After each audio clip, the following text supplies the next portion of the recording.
With 190 creatures now in Ark, there's a lot of things to learn about a lot of different creatures. So in this video, I'm going to go through every single creature in the game and give you one tip that can help you either in using the creature as a tame or dealing with it when it's in the wild. If you have any tips that you think I should have mentioned that I didn't, leave them in a comment down below to help out other players. Thanks! Also subscribe and like the video to help the channel out. I'm really trying to hit 30,000 subs by the end of the year, so it would mean a ton to me. Up first is the Achatina, and you can actually use gachas to automatically grab Achatina paste when it's getting produced, so you can make an automatic farm this way. Just keep in mind that gachas can eat the paste, so you want to have some higher quality structure that it can be consuming so it doesn't get hungry and then eat your cementing paste so the farm actually works. But if you do have some sort of structure on the gacha so it can eat that instead of your cementing paste, this farm is really effective. For the Allosaurus, divide the alpha from the others when you're trying to tame them because they spawn in packs of 3, so separating them by killing the weaker ones off or dragging them like off a cliff or something will make the alpha weaker because it loses its pack buff. This will also save you time because taming the lower level allos really isn't really worth your effort ever. The alpha is always going to be the highest level, so it's always going to be the most worth taming. If you see that they're all high level, just trap them all in the same cage. When you have creatures of the same species in the wild and they're all trapped, they're not going to injure each other by attacking. That's how the game is coded, so you're good there. When you're killing ammonites at the bottom of the ocean, be prepared for the ammonite pheromone. Basically, it enrages everything nearby when you're killing them. Pheromone darts that you get from ammonites also do this when you hit a target, so be careful there as well. It's worth noting that the new Helicoprine they just added is actually immune to the pheromone, and is the only creature in the game that is immune to this pheromone, so it's a great pick to go farm ammonites if you're trying to do so. For the angler, the most important thing here is what you're leveling. The angler's only purpose in the game is to farm silica pearls and black pearls on certain maps, and it's really effective at this, but some people level the wrong stats. When leveling up your angler, you want to put pretty much only melee damage into it. The reason for this is because leveling up something like weight here doesn't really make sense. Silica pearls just aren't heavy enough for you to have to worry about it. You'll slot cap your angler on silica pearls before you'll get encumbered most of the time because it only weighs 2 per stack, which is so light. With that math breakdown, you'll be slot capped on silica pearls when you're at 600 weight worth of silica pearls, so if you have a little bit more than that so you can carry your rider, the angler is good to go for a full silica run. If you're on a map that's listed on screen now and you're trying to use the angler to farm black pearls, you do want to pump some more weight into it, simply because black pearls are significantly heavier and you actually will get encumbered in that case. But even on maps with black pearls, I still prefer leveling melee damage on the angler. I think taking multiple trips is more worth it in this case because you just get so much more per swing when you upgrade melee damage. For the Yankee, it's a pretty similar tip. Only upgrade melee damage on the Yankee, because when it's farming, you'll be able to carry it around with something like an RG, and then the weight on the Yankee doesn't matter at all. Having higher melee damage for this is just so much more valuable because you get more resources yet again per swing, which makes farming a lot faster. The weight load is already being placed on whatever farmer you're pairing with the Yankee. That could be an RG, Carcanos, Quetzal, Rhino, whatever it may be. So there's really no point in upgrading weight on the Yankee at all. It's just pretty redundant. Even after the recent changes they made to the auto farming, it's still really not worth upgrading weight. Just dismount the Yankee, farm with it, and then go back onto your flyer if you're farming in single player. And if you're farming in multiplayer, obviously only upgrade melee damage. It's worth noting that I recommend this for basically every farmer I talk about in this video that you carry around on either a raft or a flyer. But for the Yankee, even more than everything else, it's so important because farming metal is literally half of the Ark experience. For the Aranio, just take advantage of them when they're in a boss fight arena. In the Broodmother boss fight, and more recently added the Medusa boss fight, Aranios spawn, and this is a really big weakness for a boss because you can use Megatheriums to get the insect killer buff during the fight, making them way stronger and a great boss fighting choice. Also, don't tame this ever. It's one of the most useless tames Ark has ever released, and there is genuinely no reason to tame this unless you're on mobile edition where you can get some kind of cool abilities like being ignored by some cave creatures. If you're not on mobile though, it's really just never worth taming. For the Archaeopteryx, you can actually use this to glide through the entire tech cave to skip all the difficult portions and the threats, and then use a tech suit during the Overseer fight to cheese it. This setup allows you to skip literally all the threats in both the tech cave and the Overseer fight, which is one of the toughest gauntlets in the entirety of Ark. If you're ever low on HP while you're riding around on an Argentavis, just go kill a bunch of weak stuff around you to activate the corpse harvest buff it gets, which boosts its health regen significantly for a short time. All creatures in the wild will give you this buff no matter how weak they are, and is way faster than cutting a trip short or pausing it to go either back to base to get a date on or something to heal you, or even to sit there and force feed the RG. Getting the corpse harvesting buff is just way faster. When you're dealing with Arthropleura's, make sure to avoid the acid spit, and if you do get hit by an acid spit, make sure that you're conscious of your armor's durability because it can really rip through that. Whenever you're going into a cave with Arthropleura's, make sure to have a backup set of flak armor just in case your first set breaks, because if your first set is broken and you don't have a backup, you're probably screwed. Also, use this in PvP to get rid of spam. You can easily eat through any structure in the game with Arthros, it just takes a bit of time. But it's really cost effective and a super convenient thing. For attack drones, just don't let them stack up during boss fights if they're in them. They can stack up and do a ton of damage when there's a bunch of them in the air. This is most relevant during the Overseer and the Master Controller fights because those fights are tough enough as is. You really don't want to be taking damage over time from a very easy thing to kill. The best way to kill them is simply bringing a shotgun into those arenas when you know there's attack drones there, and then just killing them as you see them because it just makes the fights a lot easier. If you time it really well, you can actually stun eels with the baryonyx before they can stun you. This isn't really worth the risk because you should be using something else if you're in an eel area of the map. But if you are underwater caving with the baryonyx and you have literally no other option, going for a tailspin last second before they get you can save you on occasion. Yet again, this is pretty inconsistent. It's pretty 50-50 with me whenever I try to do this. But if you are able to stun the eels before they stun you, get out of the water before they get back to you. Because if they get back to you, you're really just testing fate and eventually they're going to stun you and kill you. For the Basilosaurus, it's just to use it more often than you already would. It's basically unkillable underwater, especially in PvE because it's so tanky and can't be stunned. Just make sure that you kill every single manta in the area before you go passive tame it, because these just make it way more complicated than it has to be, and it's a really easy passive tame and there's no mantas attacking you.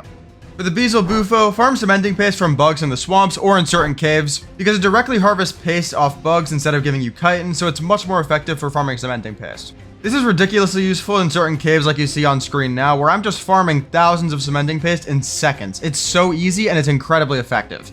You can control what side you're swinging with the Bronto if you look which way you want to swing before left clicking. The right click attack doesn't allow you to do any sort of directional attack, but the left click attack while you're looking in a certain direction does.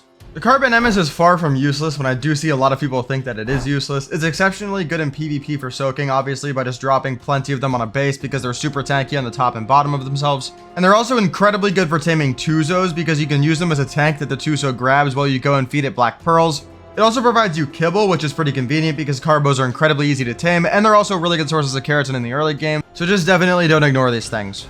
I know a lot of people will say that you need traps for taming Karkas, but from my personal experience, it just makes things more complicated. All you need to do is drag a baby Rex corpse over to it, and once it eats that, you're going to be able to befriend it immediately. Once you befriend it and get on the back of it, you're not going to be in a trap, which is convenient. That's why you don't use a trap, because it just wastes resources and time. So then all you have to do is go around and either kill a bunch of stuff and then make sure that rage box on the bottom middle of your screen, that blue box, never gets to 100. If you're close to 100, just wait until it drops down because you don't want to have to get kicked off and then do the whole process again.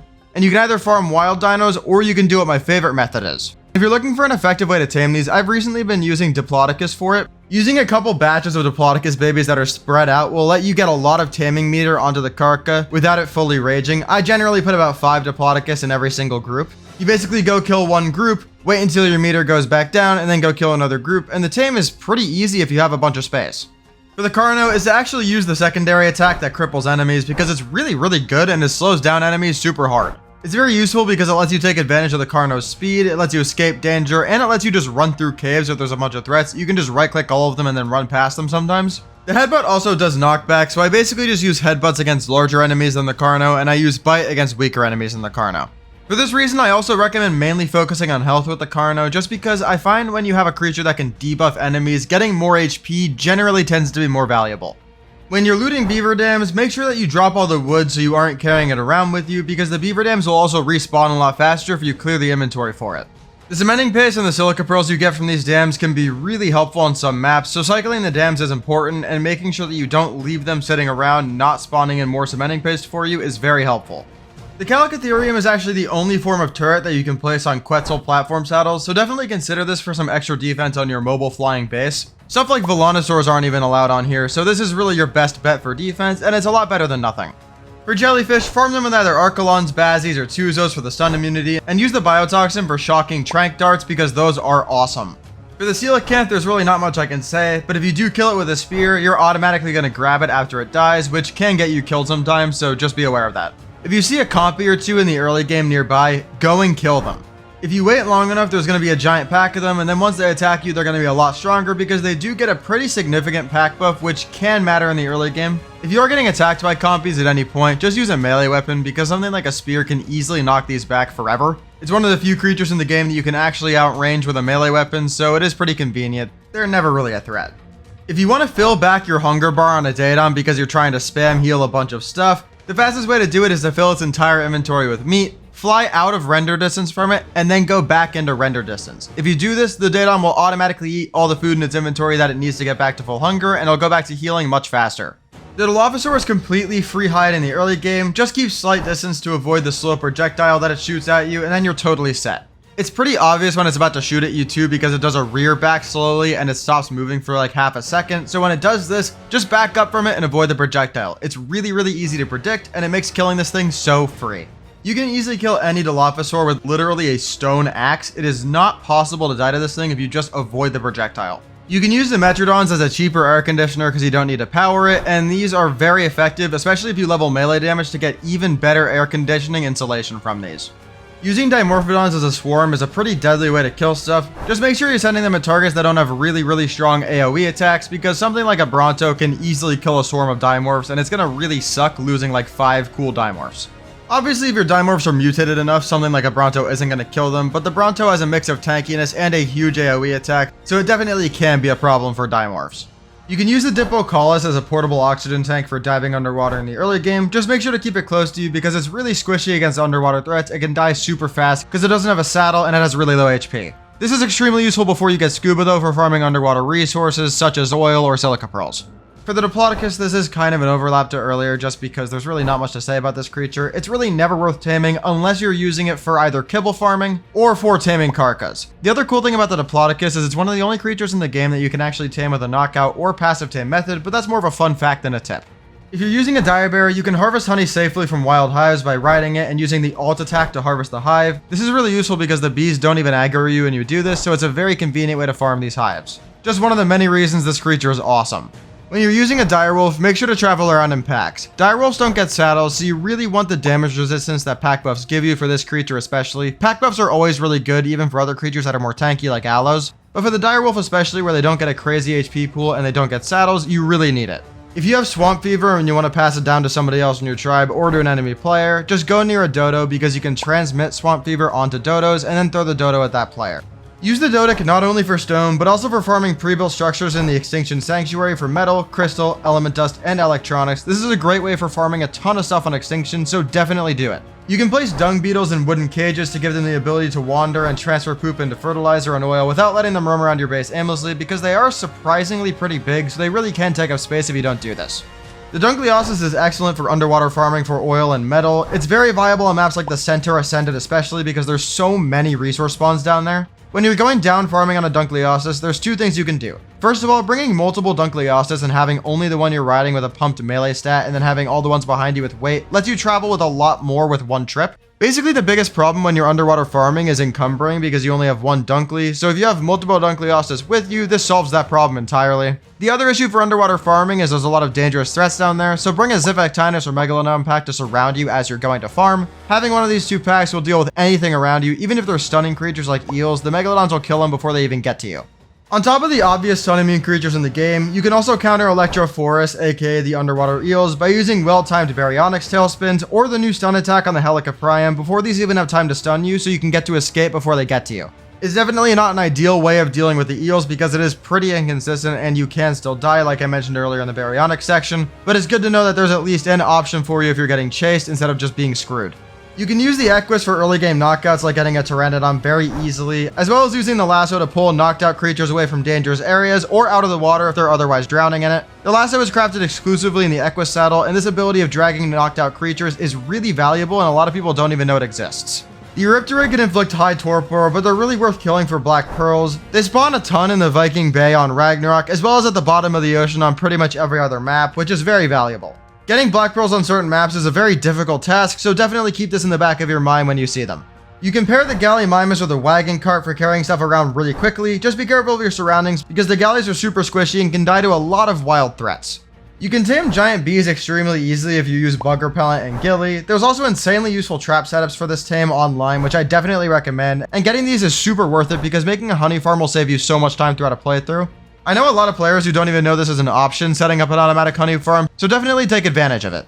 When you're leveling up a Giga, only upgrade melee damage on it. The value you gain from upgrading melee is simply way better than any other stat for this creature. This also applies to breeding when you're trying to get mutations. Just go for melee damage, you get way more value out of it than any other stat. You can use a Gigantopithecus to chuck you across half the map if you time a parachute properly once you throw yourself. This can be useful in niche situations, but it's generally pretty impractical because you really can't aim amazingly with where you're going, and you're also leaving your Gigantopithecus out in the middle of the open. With that being said, it is really fun to do. A more practical tip is that you can place helmets on a Gigantopithecus for really solid armor rating. This will make the monkey a ton stronger. If you see a Hesperornis around the map, just kill it for organic polymer. Hesperornis spawn all around the map, so it's usually convenient to kill them because going all the way up to the north to get a Kairuku for polymer whenever you need it is a bit more out of the way. People consistently overinflate how good the golden Hesperornis eggs are, especially now when there's a new kibble system where you really don't need that egg for anything because there's other alternatives you can use. On screen now you can see every single creature that you can use to craft extraordinary kibble in the game, and honestly all of these, besides maybe the Serrato, which is also pretty useless, are just significantly better tames to have in general. So realistically, you should just go for one of these and then use their eggs for extraordinary kibble. The Hyaenodon fills the mobile mini fridge utility inside of the game. It is a worse version than the Ice Wyvern in ASA by a pretty decent margin, but if you don't have access to the Ice Wyvern on Ragnarok, the Hyaenodon does have a lot of slots and it does refrigerate decently well. There's really no other use case besides that. It's nowhere near strong enough to even be justifiable to use as a pack option around you, and it's kind of a pain in the ass to tame, so really the effort doesn't really get paid off very often here. When you're dealing with Ichthyornis in the early game and they're being a pain in the ass, don't try to bullet them. Just shoot it with a bow. The slower bullet projectile is a lot harder to hit when these things are flying overhead of you, and this dies to a couple of bow shots very easily, and it's pretty easy to hit it with a bow. You can bullet it if it's diving down to hit you, but even then I still prefer using a bow because it just gets you one shot closer to killing it. You can use the dolphin in the early game to go deep underwater and farm resources or drops very effectively even if you don't have scuba yet because they're so fast. Many people that are really good at the game do this for super fast progression. Just make sure your fog is disabled so you can see all the threats around you and watch your oxygen bar. This is really effective because it's such an early game tame, you can easily passive tame it, and the saddle is very cheap as well. The game's progression locks away some of these underwater resources like oil and silica pearls for a decent while, so being able to dive down and actually farm a little bit of it in the early game is super helpful. In the Iguanodon's quadrupedal stance, which is when it's on all fours, it has unlimited stamina, which allows you to get away from most early game threats very easily. This is one of the reasons I view it as one of the best early game tames in the game, because you pretty much can't die on it, it's good for farming berries, and it gets you around the map very quickly. When you're harvesting polymer from Kairuku, club the babies for insane amounts, or use a Moschops or Pelagornis on the babies. The adults just give you a lot less, so it's really not as worth going around killing every single one of those, but when you see a baby penguin, murder it. Whenever you're traveling around the map, especially in the swamp area, make sure you have a sword or a pike on you. If a Capro jumps you and grabs you, if you have a melee weapon, you're pretty easily going to be able to slice through it before it can cause too much harm. The real danger with Capros comes from it dragging you into bigger threats, but if you break out fast enough, you're usually going to be fine. If you see Kentros in the wild, my general recommendation is just ignoring them and leaving them alone, but if you do want to kill them, using a ranged weapon is probably going to be more time effective in the long run. Healing your tame back up after killing a couple of Kentros will probably take you longer than the ammo it takes to kill them with a shot. Well, not a shot, multiple shots, but you get the idea. If you're in a predicament where there's a leech trying to suck the life out of you, just go on top of a campfire and let it burn the leech off of you. After about 10 to 20 seconds, the leech will leave you alone and you're good to go. I would generally recommend taking your armor off when you jump on the campfire because it really just torches your armor's durability, and I mean that literally. You're not going to die from 10 to 20 seconds on a campfire if your character has okay HP, so there's no point in wasting your armor's durability there. When you're riding around on a raft in the early game, be sure to stay near the coast because lead sickness can really just destroy a raft in a couple of seconds, and the setback you get from that is really devastating. Once you get a motorboat, it's not too big of a deal because you can usually get back to shore in time if one is attacking you, but when you're on a raft, it's really just best to stay by the shore as much as physically possible. My tip for the Liopleurodon is to not even bother taming it. Seriously, that's my advice. It's really just not worth the high effort of taming it at all because it's a very minimal reward you get, and the reward is only temporary because it goes away after 30 minutes anyway. The increase in quality for the underwater drops really just doesn't do enough based on how much effort you have to put into taming it, so don't. The reality is you should just be farming more drops in that time you would have spent getting a Liopleurodon, because if you get a good enough blueprint, it doesn't really matter if it gets a little bit more buff from a Liopleurodon, because you should be pumping crafting skill into your character before using those excellent blueprints anyway. You can pet Listros for an XP buff to also rounding tames by 35% for a 5-minute period. This is really the only utility you get out of Listros, but it's pretty nice, especially in the early game for getting a quick power spike before you get into late game creatures. Also, the little flip he does when you pet him is just insanely good entertainment, and you can't really put a price on entertainment.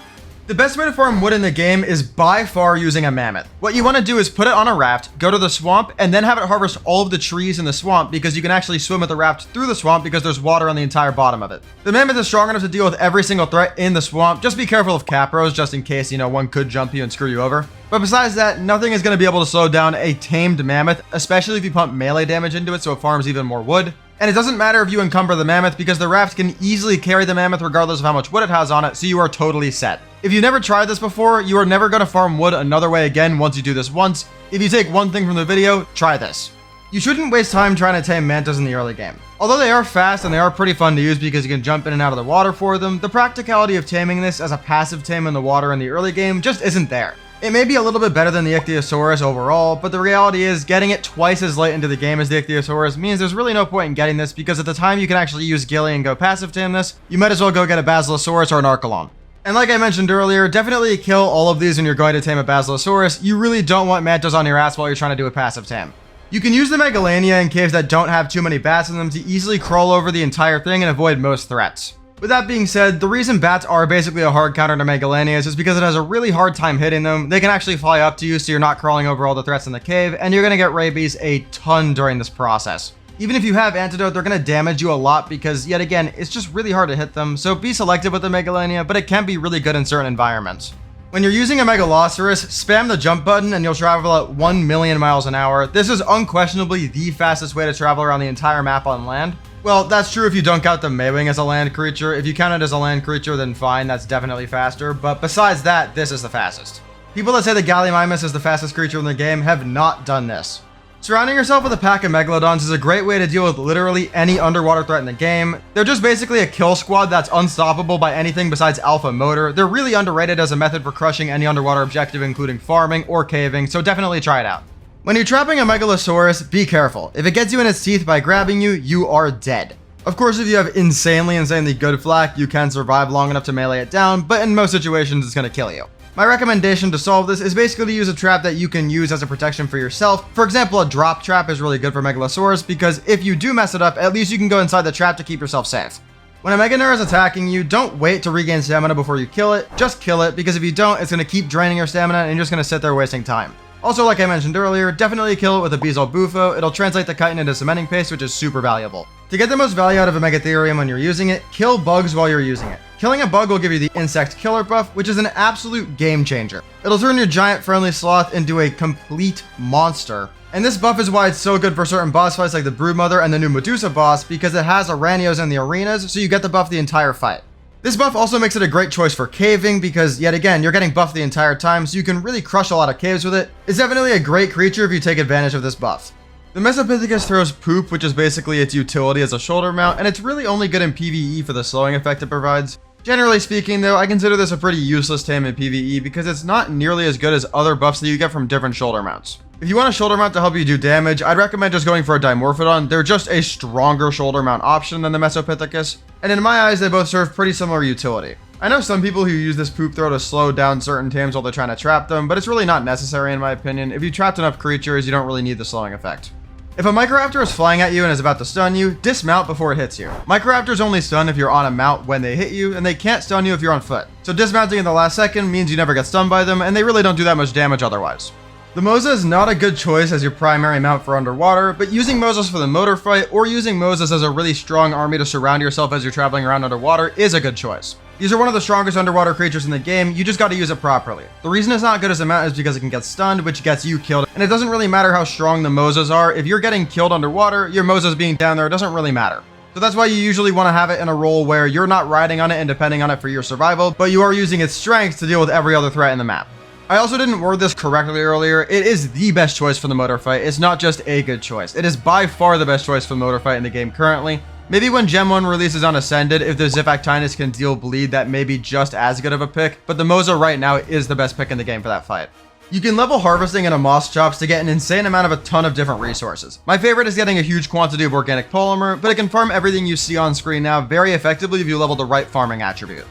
Although people always say to just use lesser antidote for curing the mega rabies that bats give you, you can actually also use Wyvern Milk or the new Bison Milk that just released, and you can also use the new Spring Drakeling to just simply out-heal the rabies that's doing damage to you, or you could just spam Med Brews and sometimes survive. That being said, it's really not worth spamming Med Brews if you can actually get your bag back pretty easily, because wasting 100 Med Brews to survive a rabies is just kind of a pain in the ass. You can place multiple of the same artifact on otters. This is the only way in the game that you can hold multiple of the same artifact on any creature or storage option, so it's very convenient. It's this utility plus the fact that it gives you really good insulation that the otter is a great shoulder mount for a lot of caves. The Oviraptor is just a must-have for utility in kibble egg farm areas now. They automatically grab eggs that are down and boost the egg laying interval rates in general, so it's just a great thing to have around. Picking up the eggs especially is so useful because the decay on the eggs really makes farming for kibble a lot more annoying. So when you can just go back to your kibble farm, grab every single egg out of an Oviraptor, and then go back to whatever you were doing, you are set. It's for this reason as well that I recommend pumping weight on the Oviraptor that you have around your area, just so it can hold as many eggs as possible, because I personally don't really go check on it that often. Another farm you should be making in Ark pretty much every time you play is an Ovis farm. An Ovis farm is incredibly useful and really underrated by a lot of players. It gives you access to a good amount of hide, pretty much unlimited pelt, and you can get mutton whenever you need it. If you don't want to make cakes to go tame some Ovis, you can also just find a few baby Ovis around the map, raise them up with berries, and then start breeding them from there after you got them without even making the veggie cakes in the first place. This is a good way to bypass pretty much the toughest restriction when it comes to making an Ovis farm, and it makes getting the farm way faster in the early game, and then you can use mutton for way more tames. For the Patchy, my tip is to not tame it. There's nothing special about this creature as a tame or in the wild, so that is actually the best tip I can give you. I guess it's somewhat space efficient for taming if you want to use it for your kibble egg laying farm, but honestly, why even use it? There's so many other alternatives you can see on screen now for the kibble it gives you, and the Patchy is just bigger than a couple of these creatures too, so it's not even space efficient. The Packy Rhino is a similar story. It's really not a great tame either, but you can use the rage pheromone you get from when it's tamed to bait creatures like Tapajaras into a trap. They're so tanky that you can use the rage ability, bait in something like a Tapajara, and then just let the Tapajara attack your Packy Rhino while you're tranking it out. It's just a rare flower alternative. I do prefer personally just using the rare flowers. It's a lot easier than going out of your way to tame a Packy Rhino, but at least you can use it for something. I've also used the wild Packy Rhino's neutralizing pheromone, which basically makes stuff stop attacking it in the past, to hit me with it if I'm getting attacked by a carnivore, but it's a pretty niche situation where you're running away from a carnivore on foot and need the Packy Rhino to save you. If you're using a Parasaur, place a box on the back of it so that you're more safe when you're using the platform saddle. This is especially useful in PvP so you don't just get shot off the back of it, but even in PvE, it does keep you even safer than you already were. There's some wickedly good designs for these boxes, but a simple box is more than enough in PvE especially. You can use the alert from a Parasaur to find where phoenixes are buried before the heatwave happens, so you can prep the tame ahead of time, which makes it so much easier. The way you want to do this is basically carry the Parasaur around with a wyvern because it's the fastest flyer that can carry a Parasaur. And then once it detects something that's in the ground that you don't see, that's the phoenix, and then you can prep your tame ahead of time, which yet again makes the tame a lot simpler. If you're in the early game and Pegamastics are giving you trouble, just leave some useless berry in your 10th slot in the early game so that you don't get your stuff stolen. The Pego will target the last slot in your inventory, especially if it's food, so just putting something there that you don't really care about, like for example an Azul berry, will solve pretty much all of your issues here. The Pelagornis has a really cool skill set which makes it very good for harvesting penguins for organic polymer. First of all, it gets a weight reduction on organic polymer, which is nice. It's able to land on top of the water and then attack down, which kills a lot of the penguins that swim on the surface that other flyers couldn't really kill. And yet again, remember to harvest the baby penguins, they give you way more organic polymer. This skill set, which allows it to kill pretty much every penguin, including the ones that are swimming around, means it's the best option in the game besides a really well-spec'd moss shops for farming this organic polymer. And it's definitely the most accessible way to farm polymer really well, because getting a moss shops fully spec'd up takes a lot of time, and taming a Pelagornis does not. If you want to get a bunch of poop for fertilizer for your farm, the best way to do that is by taming a Phiomia and then force feeding it stem berries. It will poop as much as you need. You can actually bob up and down as you're swimming around to avoid most piranhas when they're trying to hit you. This is super useful for crossing medium to small bodies of water in the early game and prevents one of the game's most annoying early game threats. Do be warned though, this definitely takes up more of your stamina because it takes you longer to travel horizontally, so big bodies of water are pretty much out of the question unless you have an insane amount of stamina. Since the Plesiosaur is a pretty weak underwater creature, I'm going to give more of a general underwater advice for this. If you want to tame an underwater aggressive creature and you're on the center, you can actually use the underwater bubbles for a completely free knockout. If you go to the outer layer of the bubble and then just trank out the creature, it'll be aggressive and try to get towards you, but it won't be able to hit you because it can't go within a certain radius of the actual bubble itself, because if it does, it would just go out in the land and die. This literally just makes taming aggressive underwater creatures foolproof on certain maps, whichever ones have underwater bubbles, in this case the Center Ascended, and I highly recommend it. When you're tranking out or just trying to kill pteranodons, either in PvP, PvE, whatever you're doing, shoot it on the crest of its head. What you want to do basically is bola it, and then when it's on the floor, it's incredibly easy to shoot it on the crest of its head where it takes a ridiculous amount of damage. If you have a bow, you'll be able to knock out basically any level pteranodon in one shot if you shoot it here. And if you're in PvP, you're going to be able to kill these tankier pteranodons that have really strong saddles a lot quicker with this method. If you want to make a chitin farm, you can have scorpions breed with each other and then you can just harvest all the scorpion babies that get produced. The old Quetzal taming method really isn't viable anymore because they kind of just made it terrible after the Scorpion could deal damage with its attack. And it used to be good for certain kibble types as well, but since they generalized the kibble system, it's also not useful for that. So really the only reason you'd ever tame one of these is for that chitin farm use case. Using rare flowers actually completely mitigates the risk of a Purlovia jumping you and studding you. If you use a flower, the Purlovia will exit the floor or the wall that it's hiding in without jumping. This means it just runs up to you and doesn't go for the stunning pounce, which is perfect because then you can easily kill it because it's not that strong. I highly recommend bringing multiple rare flowers into caves that you know Purlovias are going to be in, most notably the tech cave on the island. Having rare flowers makes this cave way less dangerous. You can actually easily kill the desert titan by just flying behind it with a Quetzal like I'm showing in this clip. All you have to do is bring parachutes in case you do mess up and get stunned a few times, but it's really easy. It's even faster if you put a Giga on the back of a Quetzal, but it's totally unnecessary, especially if you're in single player. The Quetzal can easily do the job. There's a few really easy ways to deal with raptors in the early game.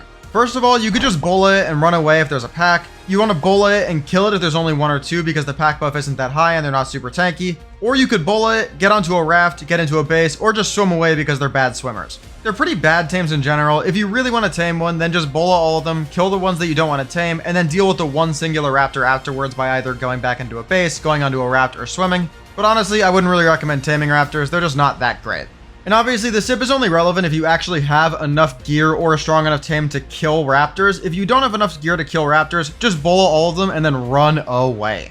Rexes are really excellent boss fighting dinos, so there's good reason to want them, but in my experience, having them trapped in a normal trap is kind of annoying because they're pretty big. The way I like doing it is placing down a bear trap, placing a couple of stone gateways around, and then once you bait the Rex into the bear trap that's in the middle of the gates, then you fill out the rest of the circle with gates and then knock it out.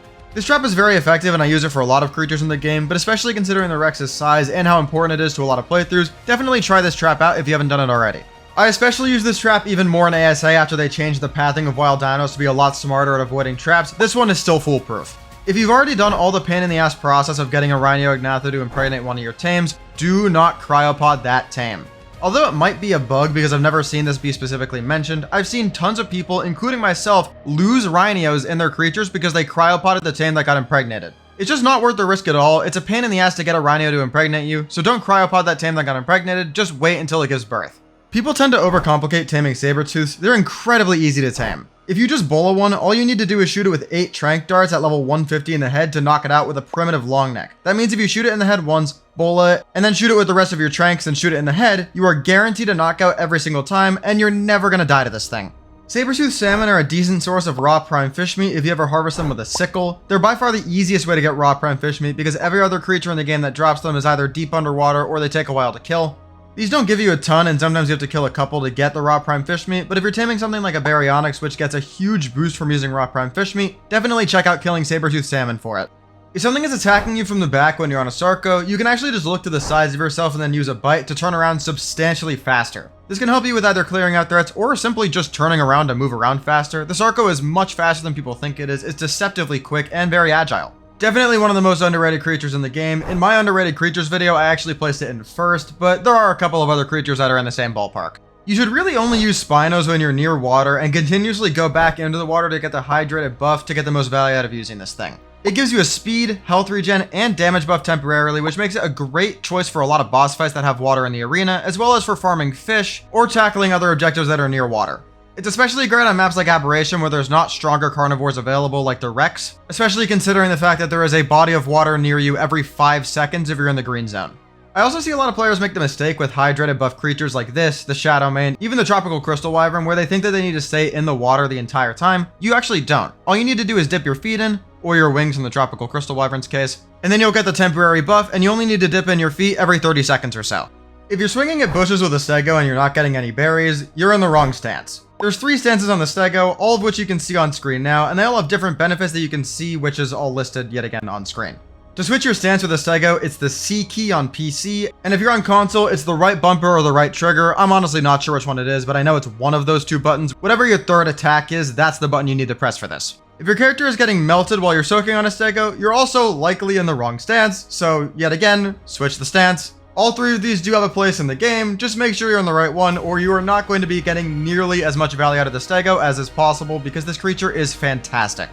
Like I've mentioned earlier in the video, you can use rare flowers or a Pachyrhino to aggro the Chapajara into attacking you, which makes these things incredibly easy to tame because they're so weak. So you can just aggro it and it'll attack you, and you'll trank it out in a couple of shots, making it a lot easier than it running away from you, which is basically its only defense method usually when you're trying to tame it. This will get you a Tapajara much earlier in the game. If you have any set of flak on you, there's no chance a wild Tapajara is going to kill you before you trank it out. And these things are a really great early game tame, one of the most underrated creatures in the entire game, so definitely try this out.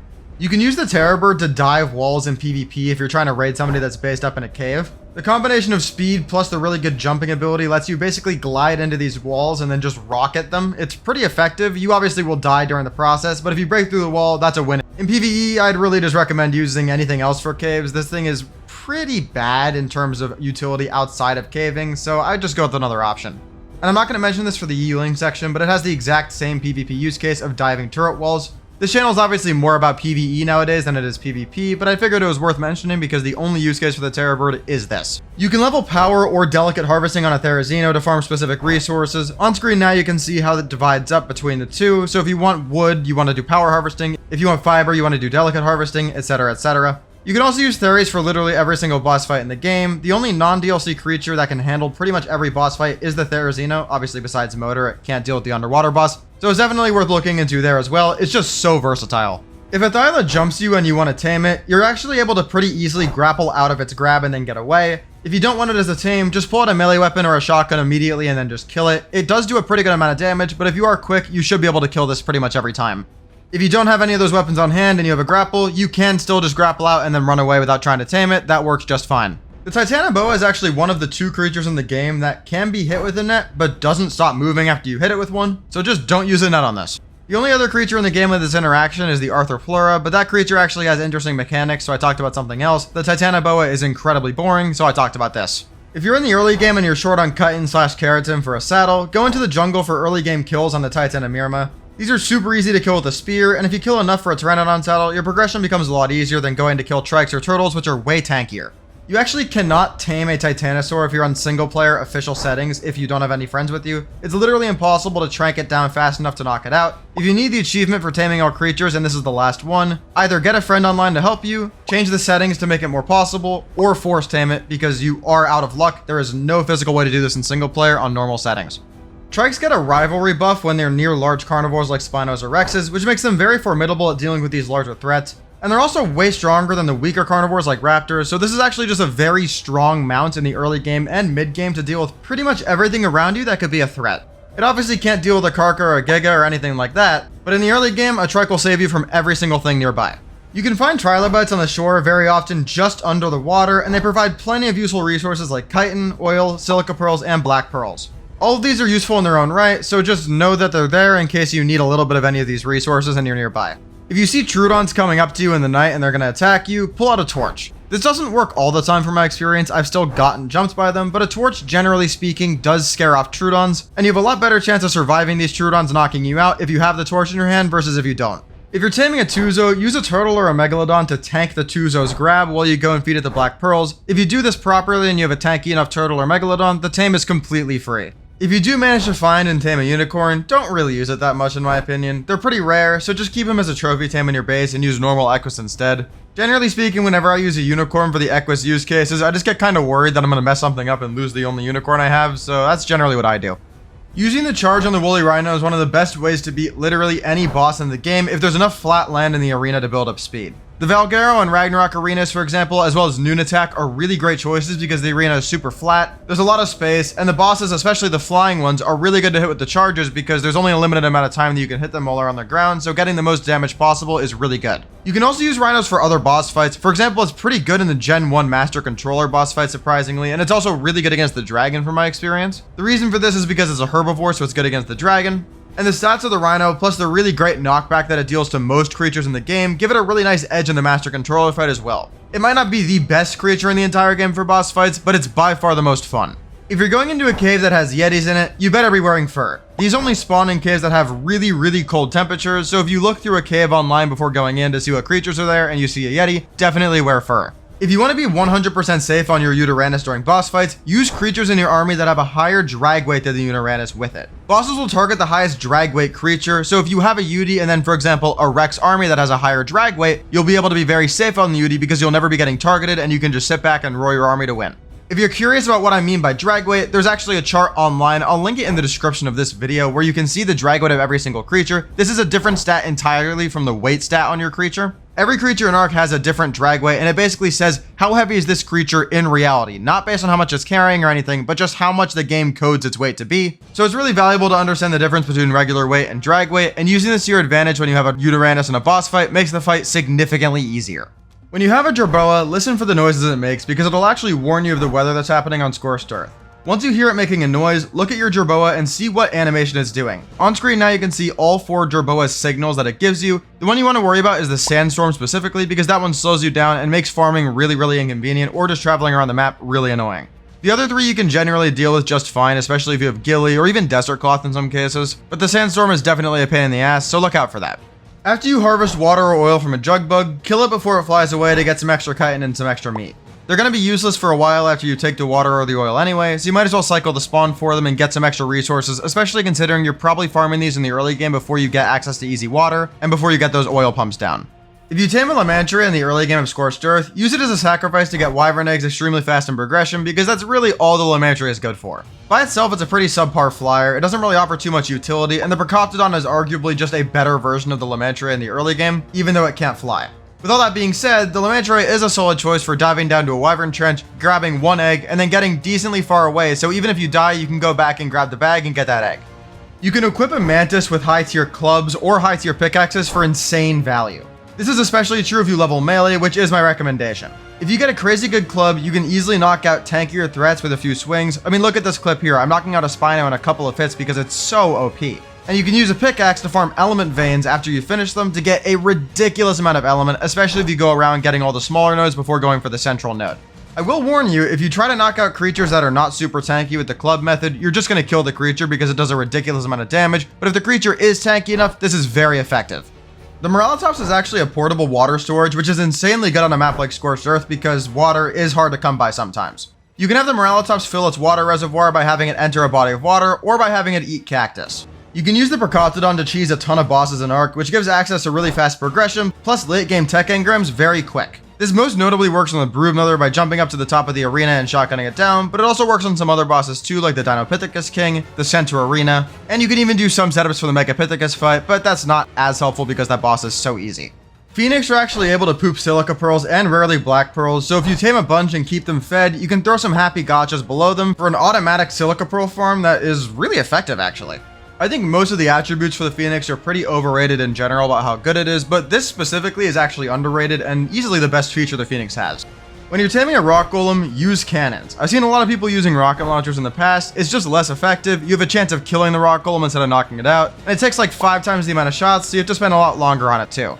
And while you're at it, I see a lot of people taming these with stones as well. There's pretty much no point in taming them with stones. If you have enough resources to make cannons and the ammo to knock out a rock golem, make the kibble. The effectiveness is so much higher, and the effectiveness gives you a lot of value with the rock golem especially because it's one of those creatures you can't breed, so you really need every level you can get. Thorny dragons are solid at farming wood because they get a weight reduction on it, but what I like doing even more than just farming trees straight up with a thorny dragon is using a chainsaw and then putting the wood onto the thorny dragon to take advantage of the weight reduction while farming more effectively because the chainsaw is simply better than the thorny dragon at farming wood. This is a pretty underrated way to farm wood, especially in the mid to early game before you get late game farming options. It's not the best farming method in the world, but we're talking about the thorny dragon, so you know, nothing's the best. Getting a pack of vultures is similar in strength and use case to getting a pack of dimorphs, but for taming it, just wait until one lands and then place a tent on top of it. After you place a tent on top of the vulture, go in and feed it the spoiled meat that it needs to get tamed, and then you have a vulture. It also gives you a lot better taming effectiveness because there's a lot less variables here and it's just really easy. The tent is super cheap, so definitely try this out. When you're using a poison wyvern, use it primarily in PvP. The poison spit area of effect is really designed to kill riders off their mounts, and it's really just not built for the PvE side of the game at all. Dealing with wild creatures, for example, it just doesn't do well for that. For this reason, I also recommend avoiding the poison spit projectiles when you're stealing eggs from a trench. They're slower than the fire and the lightning projectiles, so you do have enough time to dodge them, and it really is worth doing. You can use 2 fire wyverns and just jump between them to keep magmasaurs at a heat level where they're able to breed. It's very funny that this works, but it is incredibly useful. If you fly in tight enough circles, you can basically kill any wyvern in the game, including alpha wyverns, by just breathing on an angle like this that I'm showing on screen now with a lightning wyvern. I'm literally just breathing as far to the side as I can here while turning as fast as I can, and I physically cannot get hit or die to any of these wyverns unless I run out of stamina. Even if I do run out of stamina, I'll just land, tank a couple of hits, and then do this cycle again, and I'll kill any wyvern in the game, including alphas, in a couple of cycles. The Ice Wyvern is a 300 slot portable fridge that can hold any consumable in the game and doesn't require charging. Take advantage of this however you want, but in my opinion, you definitely should be using this to at least some extent. Whenever you go down to a rock drake trench, try to grab some extra eggs if you can because they're really good for taming basilisks. This is a lot better of a use case than just grabbing and then trashing a bunch of these low-level rock drake eggs, so I definitely recommend using them for the basilisk. Taming a basilisk before you get rock drake eggs is pretty much pointless anyway because you only get the basilisk set at level 85. So in the general order of progression, you probably will have these rock drake eggs before you go for a basilisk. And if you're transferring around maps, wyvern eggs and magmasaur eggs also work wonders. All 4 light pets in the game are basically the same, so I'm just going to divide up 4 light pet tips into the 4 light pet creatures for this list. So for the bulldog, you can bind your emote wheel to have a hotkey for the clapping by pulling out the emote wheel, hovering over the clap, and then holding down a key that you want to bind it to. This is really useful because instead of opening up the wheel every single time you want to turn on or turn off your light, you can just press one button. Generally speaking, I bind this to either my left or my right bracket button just because those 2 buttons are the easiest to bind emotes to from my experience. And to clarify, this is primarily for keyboard because on controller, I do not believe you can bind hotkeys for the emotes. I could be wrong on that, but at least the last time I checked, you could not do this. If you're on foot dealing with a death worm or an ice worm, you either have to get back to a mount or put up your shield. Death worms have a very fast first hit speed when they get out of the ground, so it's pretty much always going to hit you unless you have a shield up or you're on a tame.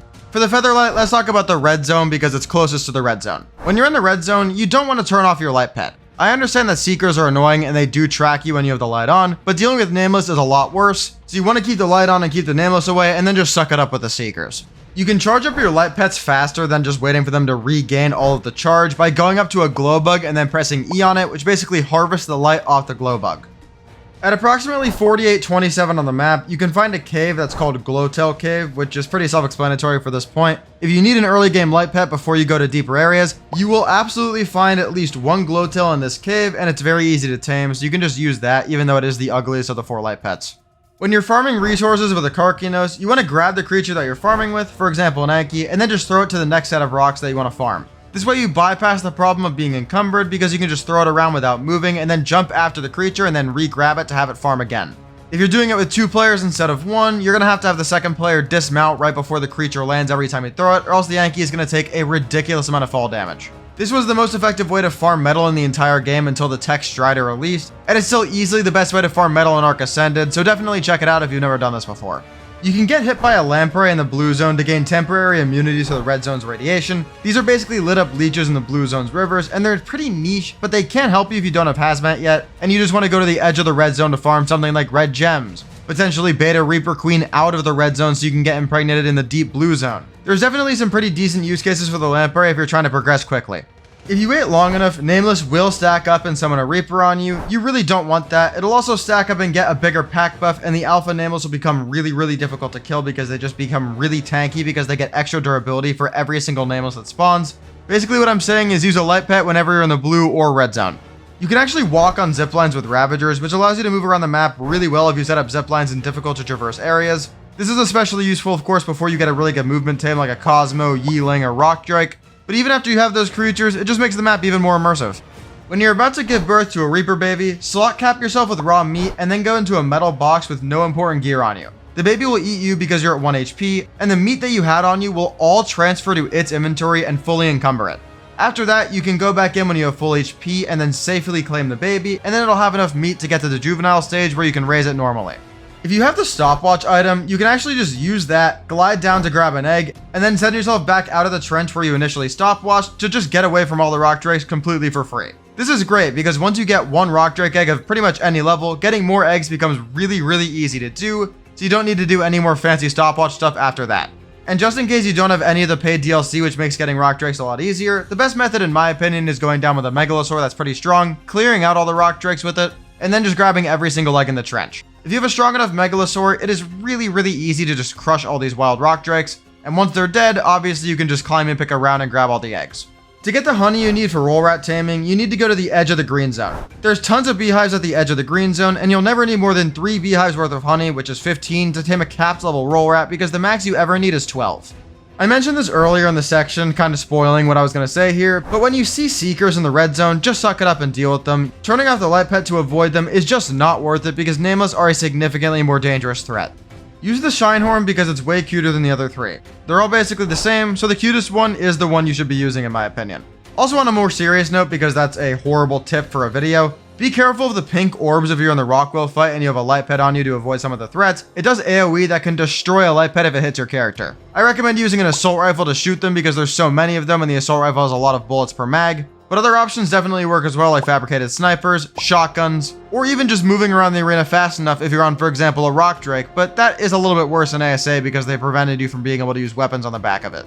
You can deal an incredible amount of damage if you're on a griffin by leveling out from a dive. Basically, you dive down, gain speed, and then fly horizontally once you've built up that speed. Then while you're in this horizontal flight on high speeds, you'll be able to do an insane amount of damage per hit when you hit stuff during this movement. You can actually hit something multiple times during this window as well if you're flying past it. You can usually double swing stuff like wyverns, which is really strong. A normal dive bomb and just attacking while you're on the way down also does a good amount of damage, but it's not as much as this horizontal attack. When you're in the early game on a map with Deinonychus, a lot of people like to rush getting Deinonychus eggs as fast as possible, but in my opinion, this just isn't worth it. Unlike maps like Ragnarok, where getting a wyvern egg 2 seconds into a playthrough is the meta and is super powerful, Deinonychus really aren't as valuable in the early game compared to that creature. They're an amazing tame overall, but I recommend doing stuff like getting a Pteranodon, getting regular gear, and then getting a base setup first before you go for something like a Deinonychus, because first of all, it's pretty difficult to get these Deinonychus eggs without dying, especially if you don't have a flyer. And secondly, what utility is the Deinonychus providing to you in the early game of Ark? I really don't think there's that much there. Enforcers are fantastic for the low tier OSDs and element veins because they do 4 times damage to corrupted creatures. Definitely try them out if you haven't. They're not super strong in general, but against corrupted creatures specifically, they are great. On top of the really good utility that gacha crystals provide, they also automatically pick up other items that are dropped by other creatures, which is why the gacha is so amazing for different things. As a hypothetical example, it can pick up Phoenix Pearls, Achatina Paste, and produce crystals all at the same time, so you basically have 3 different farms going at once. Super valuable. And if you're curious, the only way to pass down a resource from one gacha to another, for example, if you get an element gacha, you really want to have multiple of those, is to clone it. You can't breed down resources, they don't pass down like normal traits do in different creatures, so you have to use the cloning machine for that. The gas bags is incredibly good at carrying around a huge amount of resources fast. If you want to farm by hand and then have a gas bags, definitely try that out. You can go out, farm, put all the stuff on your gas bags, and then float back to your base super quickly. It's also really tanky, so it's just a great creature in general. This is especially useful if you finish an OSD, then you can put all the heavy stuff you get from the OSD onto a gas bags and then float back to base. It also has very great synergy with the Dreadmare, but I'll get into that when I'm talking about the Dreadmare later because there's really only one tip I can give you with the Dreadmare. If you're on a mana garmer and you use a breath between your jumps, you'll be able to float around a lot longer in the air, which can definitely be useful in certain situations and in just avoiding a lot of threats. They've nerfed the stamina on the mana garmer so many times over the years that using more advanced movement like this is pretty important nowadays.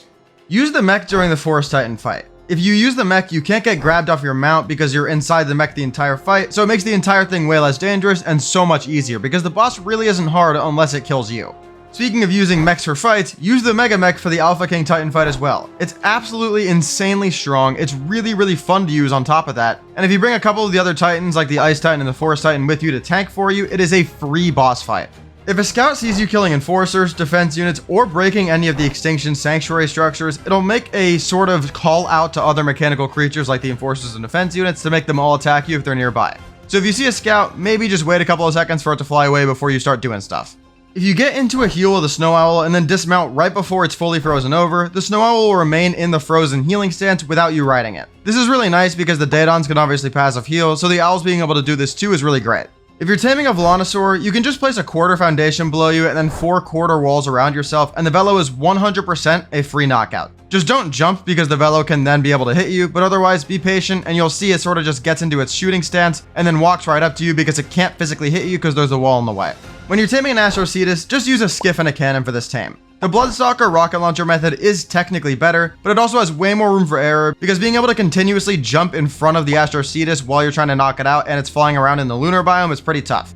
This skiff is also really great for other things in the game, so having one by this point when you're trying to get an Astrocetus is totally fine because the Astrocetus is not an early game tame at all. And if you're already using the skiff for taming the Astrocetus because you already have one, and because the Astrocetus is a super niche tame, you might as well use cannons because they're just better than rocket launchers.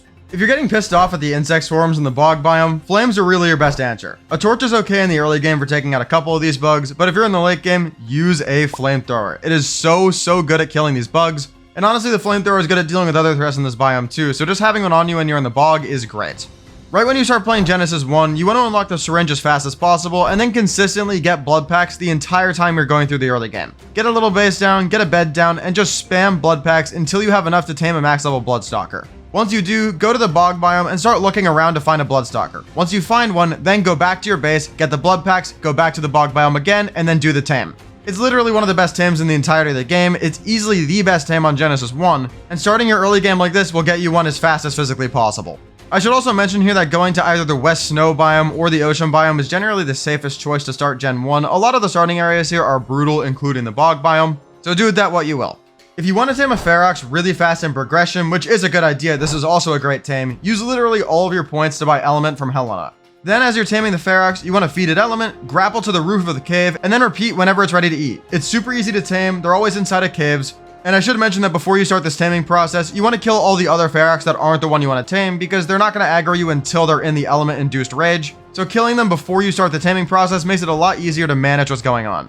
Once you grab the Magmasaur eggs from the bottom of the volcano, you can just teleport out of the biome instead of going all the way back up and out of the volcano. I like to grab all the eggs because they can respawn faster if I grab them all, but that's really just optional. If you find a really good level egg, you really don't need to grab them all technically if you just want one. But regardless, you want to teleport out of the biome. It's so much easier than climbing out of a volcano that could erupt.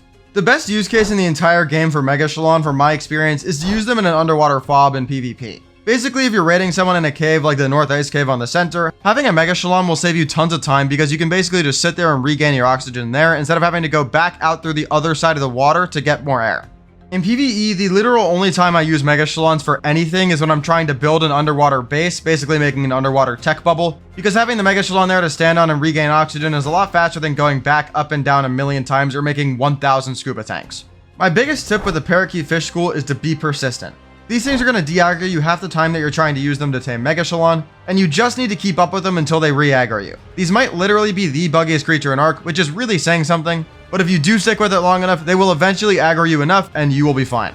If you fly right over the water with a tropical crystal wyvern, you can flap your wings into the water and get a massive speed boost. This makes stealing high-level crystal wyvern eggs incredibly easy to do, and this is a really easy creature to tame in the early game. I'll talk about how to tame this in a second when I get to the Ember crystal wyvern, but getting this right off rip, going and getting really high-level eggs, and then just starting to breed blood and tropical crystal wyverns as fast as possible is a great way to get started on Crystal Isles. Out of the 3 crystal wyverns on the map, the blood crystal wyvern is by far the strongest and is an excellent choice for the boss fight against the crystal wyvern queen as well. The combination of lifesteal, solid stats, and fast turning radius and speeds makes it fantastic for that boss, and the other 2 wyverns are just really not as well built for a boss fight environment. The lifesteal just really gives it extra tankiness that the other crystal wyverns lack, and all the crystal wyverns are pretty weak statistically compared to other flyers that are available for boss fights, so unless you're transferring creatures over from other maps, this is just by far the best choice for the fight. Since the Ember Crystal Wyvern is by far the worst out of the 3, I'll just show you how to tame Crystal Wyverns hilariously easily because the tip would just be to use the other 2 options otherwise. All you need to do is jump on its back, lay down towards the front middle of its back, and then just feed it every time it's hungry. It's a free tame pretty much every time. Sometimes you do glitch through it, but there's really nothing you can do there. But if you're prone in this position and you just crawl back to the center if a wing sort of hits you to the side a little bit, you should be set 95% of the time. The Tropiognathus actually acts as an industrial grinder. It's very useful because it's a cost-effective way to grind down materials. You need to grind one item at a time, which is a slight downside for this, but all you have to do is go into its inventory, click on an item you want to grind, and then once you click on it, you'll see an option pop up right below the stats area of the page. You basically just click the grind this item button and it'll grind that individual item down to its resources. Super useful. The creature's fun in general, but this is by far the most underrated feature about it. You can use the Astrodelphus way earlier in progression than you'd imagine because the saddle unlock is level 120, which requires you to ascend on alpha, but even though that saddle is pretty tough to craft, you can actually just find it in drops and use it. They did make an update late after making the map release that made you not be able to use the tech features on the saddle until you had the engram, but even without the tech features, you can fly around and this thing is really fast and pretty maneuverable. Not having the tech features does make the creature worse, but it's still definitely pretty good, and getting a saddle out of a drop gives you access to a pretty late game creature really early in the game. From my experience, the white colored drops are the ones that you find Astrodelphus saddles in the most, including other saddles as well. So whenever you see that color drop, go try it out, maybe you'll get lucky. On top of many other fantastic abilities, you can also really effectively berry harvest on Maywings by using the alt right click attack. Lots of people don't take advantage of this, but it's just another reason why the Maywing is so good. If you want to get a Maywing ASAP, which I highly recommend, it's probably the best early game creature in the entirety of the game, you can basically place 3 billboards and then place some pillars and a roof over top of it. This will trap both Maywings and Mayguanas, which is basically the same creature, and then you'll be able to easily knock it out because you're not aggroing the Maywing or Mayguana until you trap it in these billboards. So once you shoot it, it's not going to be able to get away from you because these things are really fast if you just shoot it with a trank. If you're controlling a creature with a Noglin and you want to go back to your survivor's POV for any reason, you can just tap F or whatever button it is that you double click to throw a shoulder mount off your shoulder. This is helpful if you're getting attacked, because if you're just stuck controlling a creature for 5 minutes and you're getting attacked by something, you'd really prefer going back to your survivor, dealing with that, and then maybe repossessing the creature afterwards. If you want to go back to controlling a creature, the Noglin will stay on the creature's head even if you go back to your survivor's POV. You just have to walk up to the creature that's being controlled, open the radial menu with it, and then you can click the repossess button, and then you're totally set to go back and control it like you were doing before. When you're trying to tame a Shadow Main, it's really easy if you can just trap it. Trying to tame it in open world is such a pain in the ass because there's so many things around that can distract it, mess up your taming process, or just be an interference. What you want to do is get it into a fall trap, and then once it's in that fall trap, you want to leave render distance and then come back. Once you do that, it'll reset its aggro, and it's a completely free tame because it's going to go to sleep. And if you just have Gilly on you, you're basically set. Get a Strider with the excavation rig attachment as fast as physically possible. It's the best farmer in Ark history by a substantial margin, and pairing it with a skiff is completely broken. It literally has infinite weight because it has a dedicated storage that it shoots back to your base while it farms. Its AoE of hits is insanely big, it farms really effectively, and it can farm a giant variety of resources. The other attachments are good for different niche use cases, but the excavation rig attachment is by far the best. Definitely target this when you're able to tame a Strider after finishing enough missions. If you use nets when you're trying to tame voidworms, the process becomes so much easier. Just net it, spam shoot it with a pump shotgun until it's ready to be mounted, and you're set. You can easily shotgun it down to the right HP during that one net's duration, and then you have enough time to tame it as long as you time the clicks right. Even if you get kicked off a couple times, you can just re-net it, get it back down on HP, and then you're good to go again. I do also recommend clearing the area out before you start the tame because other distractions like Astrodelphus can be kind of a nuisance, but if you use nets, the voidworm tame is so much easier than it would be otherwise.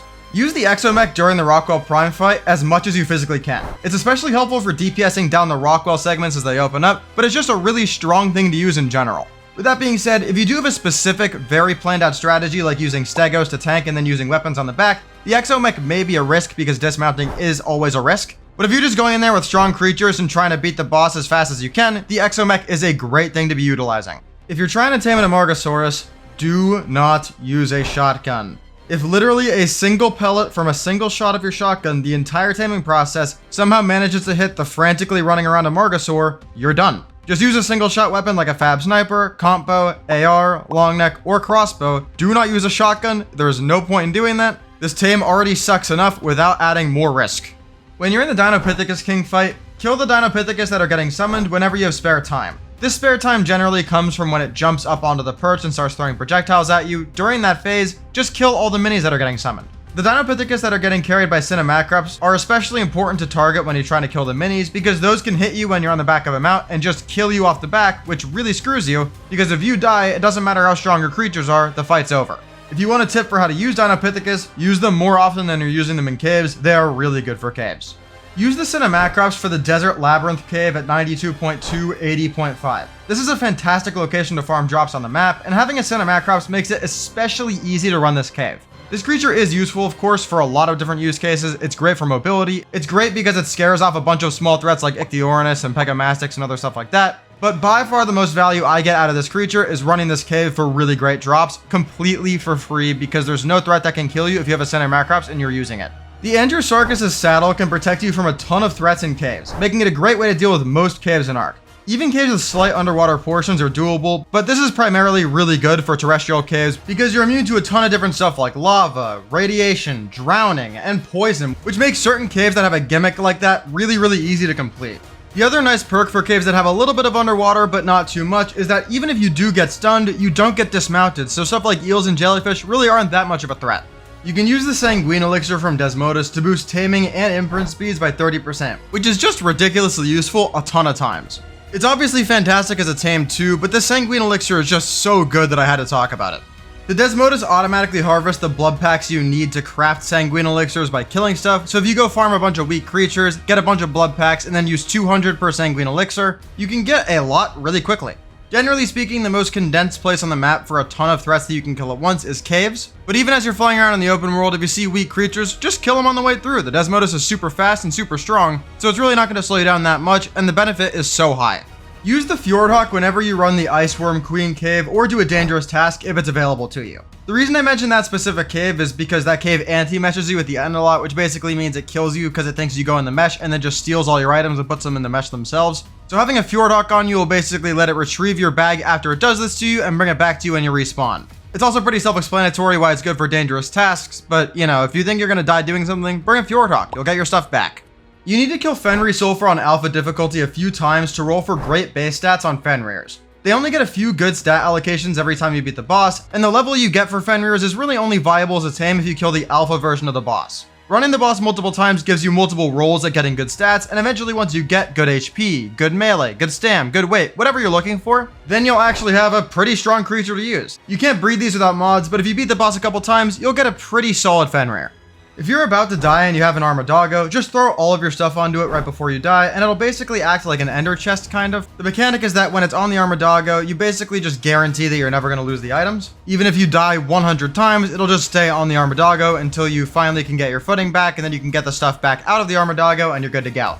All you need to execute this is to put the companion rucksack item onto a companion creature. In this case, it's the Armadago, but this also works for the Veilwind creature, which is the newest companion added to the game. It's kind of a new subclass of creatures that instead of dying, they'll run away from a threat, and then they'll just kind of come back to you later and have your stuff. The Cosmo is absurdly good at stealing rock drake eggs because you can just fling yourself out of the trench and out of the red zone super quickly. It's amazing a lot of the time if you get good at using it, but this especially is just really strong. You can use the Gigabyte from the Dinosuchus on flying bosses to cripple them and completely destroy them. This is also a good choice of a creature for every single other boss fight in the game because the stats are just ridiculous. But there are some bosses like the Overseer which have really high movement speed that there may be better choices than the Dinosuchus for.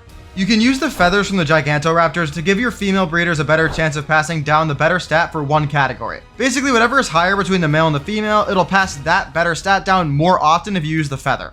The way you determine what stat the feather impacts is actually just based on what stat is the best on the Gigantoraptor itself. For example, if the Gigantoraptor has the most melee points out of any stat, you'll get melee feathers from it, and then your female breeders that you feed them to will have a 60% chance of passing down the melee stat that is better between the two breeders. This doesn't sound super useful, but when you breed on a huge scale, this is incredibly useful. Note that I did say 60% because this is approximately the average that you get from a feather, but if you get really high level Gigantoraptors, the percentage can go all the way up to 70, even 75% in some cases. I know this point's getting kind of long, but I also want to explain this. If you do level up the Gigantoraptor with all 88 XP levels that you can farm on a creature, that will also improve the feather level, so that's also worth doing. If you pick up enough speed with a Ceratosaurus, you can just start breaking through world objects like trees and rocks and slamming through them with high momentum. This plus its solid tankiness means you can get away from pretty much every threat in the game. Just make sure you don't hit any hills or any water because that will slow you down. Before you blow up a Phasalosuchus and start taming it, check the area around before you do that. Once you're in the moment and you're riding around, it's pretty hard to path optimally and find the right amount of rocks to get your Phasalosuchus tamed, so make sure beforehand you know where certain patches of rocks are, where higher quality rocks are, and just sort of plan it out ahead of time. Even if you don't get the entire tame done in one go, having the plan will make it so you have to do a lot less explosions and a lot less iterations of the process of getting on the Phasalosuchus after blowing it up and then starting it up again. You can use Archelon Algae for most herbivore tames in the game for a more effective option than any regular crop or berry. It is less optimal than kibble, but yet again, having something universal for all these herbivores is a lot more valuable than people give it credit for. And leveling the food stat on Archelons will make it so they produce more algae, so having a farm of highly food pumped Archelons could be a really good way to tame herbivores through your entire playthrough. Like I mentioned earlier in the video, the combination of Dreadmare plus gas bags for farming is fantastic. The reason for this is the gas bags has a low drag weight while having a really excellent normal weight, so when you put the gas bags in the Dreadmare because the drag weight is low, you get a lot of value because the gas bag's weight stat is incredibly high, so it can store a huge amount of resources on it. When something is black holed by the Dreadmare and it's inside of it, the weight on that creature that's in the black hole doesn't impact the Dreadmare, so you can basically fly around unencumbered with thousands of weight worth of resources, drops from OSDs, or other things that you farmed around the map totally for free. Well, except for the $5 you have to pay for the creature. My tip for the Dreadnoughtus is to not really use it for anything besides what it was designed for, which is Titan fights in PvE and some PvP use cases. It is an awesome creature, it's super strong, it's awesome, it's basically unkillable, and it's awesome. But the slow speed is a drawback, and you really can't use it for OSDs and element invasions just because it can't keep up. I definitely recommend using these for Titans, even post-nerf, because they are just the best creature in the game at taking out bosses like that. But besides that, it really doesn't serve much of a use in the PvE side of the game, besides being awesome. Use a shotgun or other weapon when you're doing the soul defense on the back of the Oasisaur, because if you use tames to defend the vultures, you'll do damage to the Oasisaur and mess up the tame. Screw taming the Shastasaur until your late game. You literally need hundreds of any type of food to tame it unless you have extraordinary kibble, and you need hundreds of tranks to knock it out too, which is obnoxious.